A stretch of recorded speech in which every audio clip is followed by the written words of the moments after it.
大家好，分享投资小知识的 Slow 萝莉又来咯，欢迎来到雪萝莉的频道。这个星期以后，基本上大公司第二季度的财报都已经出来了，很多公司都是买预期卖现实，财报优于预期，但是出财报以后股价一落千丈，也有财报不及预期，但是股价跳涨起来，所以大家还是不要去赌财报哦。这一期是追踪一下第二季度财报出来以后，之前说到的股票都啥样呢？特别是在疫情最迷茫的第二季度，大家记得点阅和点击小铃铛获取最新视频哦。有的小伙伴挺怀疑 SU 这只石油公司的，它究竟留在什么地方能让老八看上呢？正好我整理了一下4家石油公司2019年的财报，让他们和 SU 对比一下。有关 SU 公司的基本面分析，在加股息投资系列 EP 问那一期，没有看过的小伙伴可以看回。现在我们开始吧。我选择的4家石油公司分别是 XOM、CVS、OSY 和 BP。为了方便阅览，我把连同 SU 5家公司的几个重要指标都抄录在 Excel 表上面，然后通过数据分析，我们可以更好的研究。在净利润率上，在4家大油企公司里面， SOM 的利润是最高的，有 5.61%。 在 EBITDA margin 上， SOY 为 35.47%， 是4家公司中最高的，而 SU 公司的净利润率是 7.56%， EBITDA margin 是 36.75%， 都是比这4家油企要高的。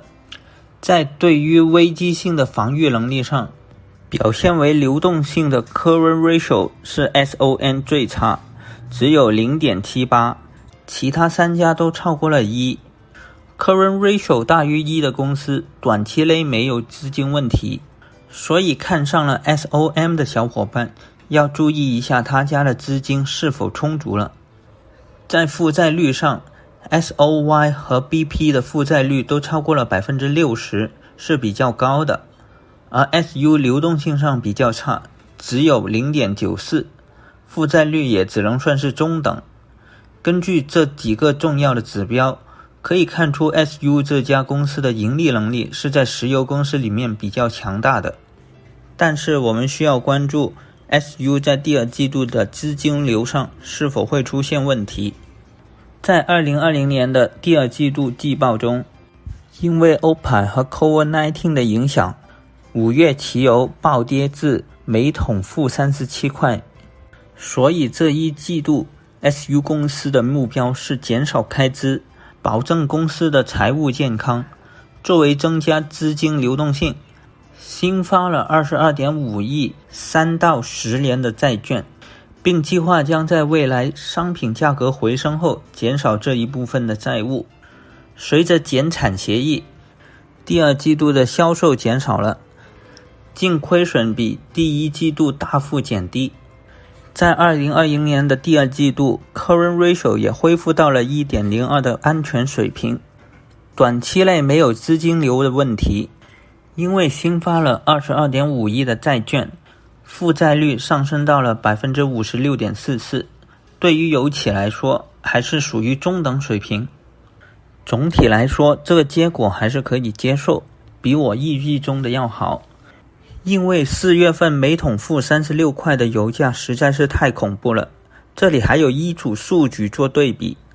在2019年第3、第4季度，出售到加拿大东岸和国际的原油每桶净值都处于高位，分别在每桶56到60块之间和每桶70到72块之间。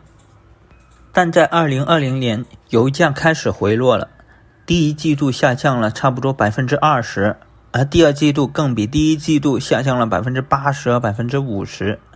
在这样的情况下，第二季度的亏损程度并没有进一步放大，这样就不错了。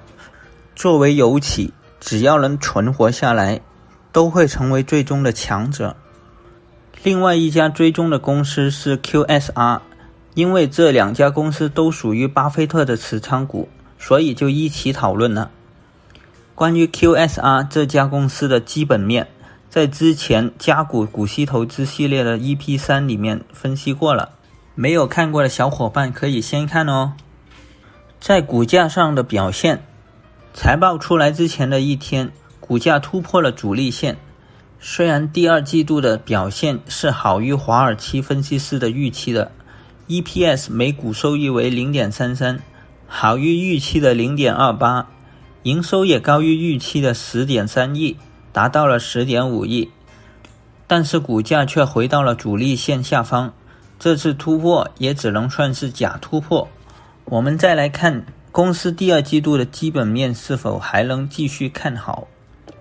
我们先看 QSR 他们家的流动性是否稳健， Current Ratio 有 1.73， 没有短期的资金问题。受到疫情的打击，销售额相比2019年同期下降了 26%， 算是预料之中，正好第二季度也是封城期间。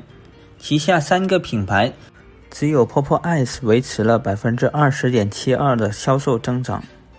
对于炸鸡和沙发这个 Couch Potato 最佳组合， Popo Ice 的增长是可以预想的。而占比最大的 Tim Horton 销售下降了 32.66%， Burger King 也下降了 22.37%。 Tim Horton 和 Burger King 的销售下降对于公司的打击还是比较严重的，所以股价下跌也是有原因的。但是随着经济的重启，在第三季度会逐步向好。 QSR 公司也预计于10月2号派发每股 0.52 块的股息。另外一个我比较重视的新闻是，在财报出来以后， QSR 公司宣布已经成功得到许可，将允许在未来12个月回购3000万份普通股，大概为浮动股本的 10%。所有的回购自家股票都是有利于股东的，这也是管理层看好这家公司未来的表现。